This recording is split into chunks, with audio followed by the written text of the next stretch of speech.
puso ng saging. Ito po ay puso ng saba at kakapitas ko lang ngayon. So, lutuin po natin at samahan niyo po ako sa aking kusina. Samahan niyo ako at meron tayong bagong recipe dito sa ating puso ng saging. So, ito ay ating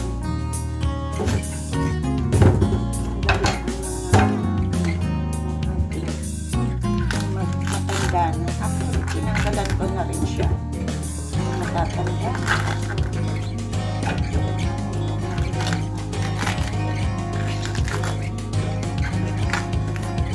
So ayan, at hiwain po natin at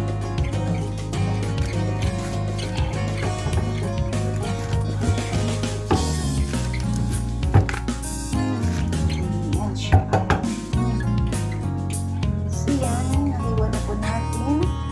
Ilagay po natin siya sa tubig. At tayo po natin kumulo. So ayan, naghiwa pa ako ng sibuyas at bawang. Ang bawang po ay optional lang. At nahiwa ko na rin yung ating mushroom. So ayan, gagawin ko natin. So ayan, palamigin muna natin bago natin siya hiwain ng pinong. So ayan guys, ayan na ang ating puso ng saging at atin siyang hihiwain. Pero medyo mainit pa.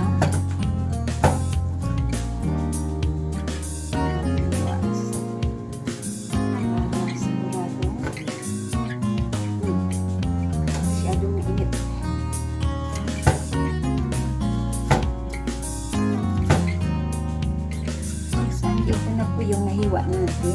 Pagkatapos ko po hiniwa ay tinigaan ko lang kaunti kasi matubig dahil nasa paglaga. So yan. Kailangan pino po ang ating pagkahiwa.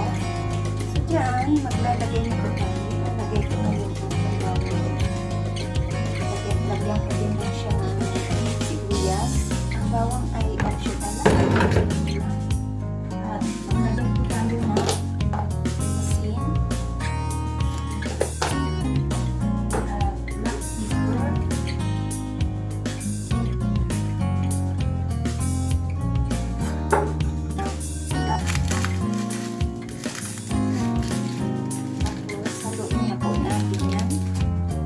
lagyan ko din po siya kaunting oyster sauce. Maglalagay ko tayo ng tulog. At ihalo po natin siya. So dito, maglalagay po tayo ng flour.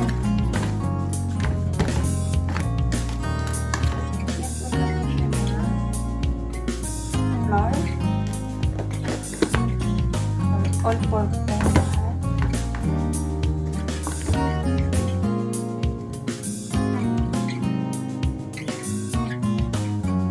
So, ituloy lang po natin so, ayan. Pagkatapos mailagay ko na po yung ating set na pagkatapos po natin siya. Kung ano mang meron kayo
lang po natin siya na parang patis. So, yan.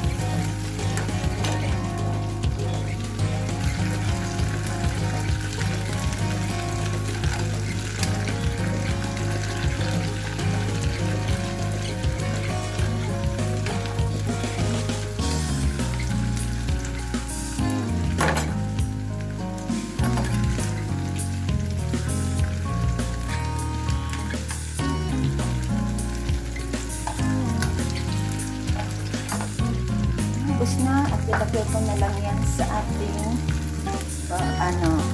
strainer. So ayan na po ang nagawa nating patis na banana blossom. So ayan, dito po tayo mag-igisa. Ilagay ko po yung kaunti.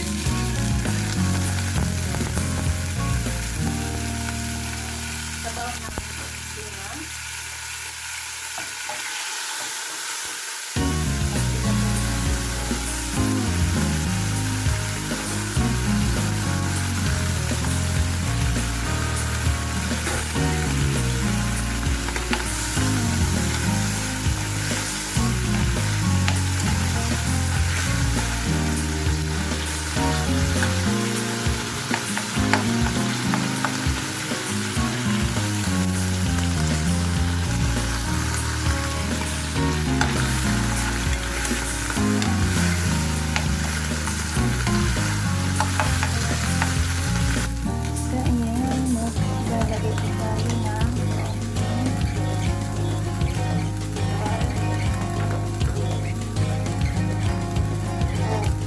Lagay ako ng kalahating nodules.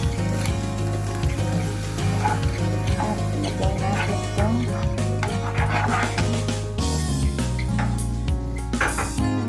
natin ang salad.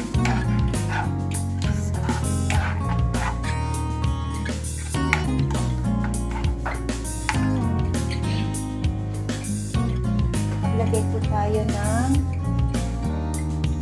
paminta. Maglagay po ako ng kaunting oyster sauce.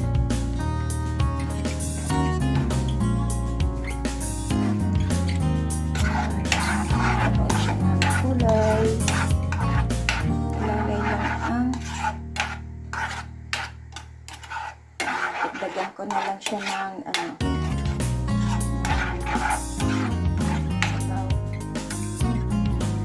lagay po ako ng konting asin at konting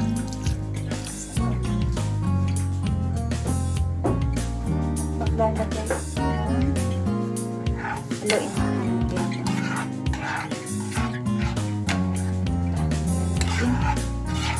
natin ko ang lasa.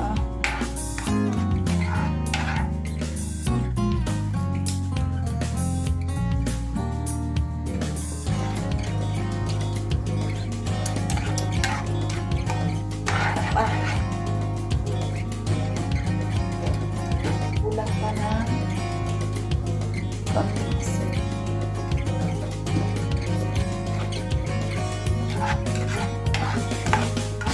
At ilagay ko na po yung ating prinito na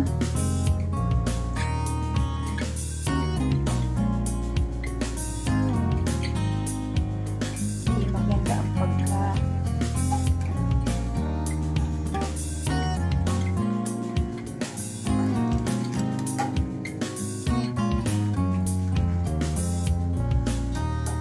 ilagay na po natin lahat.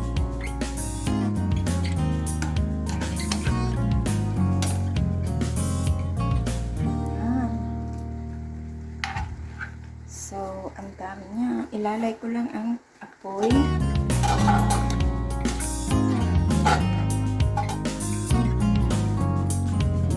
tayong ulam for today mula sa sumang saging. Ay, kasarap. Diba? Yan.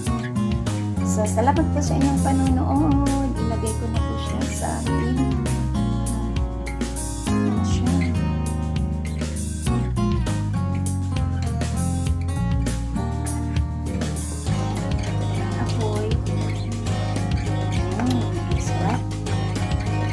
ilagay ko na siya sa ating serving bowl. So, ayan na. Kain na tayo. Ang ating banana blossom patties with mushroom. Ayan. Creamy mushroom. Thank you so much po sa inyong panonood. Pwede nyo po itong gawin sa inyong bahay para ang mga bata ay makakain ng gulay. Sarap. Diba?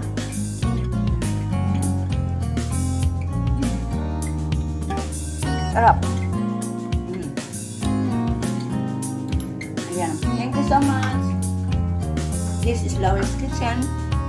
At sa hindi pa po nakasubscribe ng aking channel, please do subscribe and hit the bell button para lagi kayong update sa aking mga parating na lulutuin. At huwag kalimutang maglagay ng comment sa baba. Bye-bye!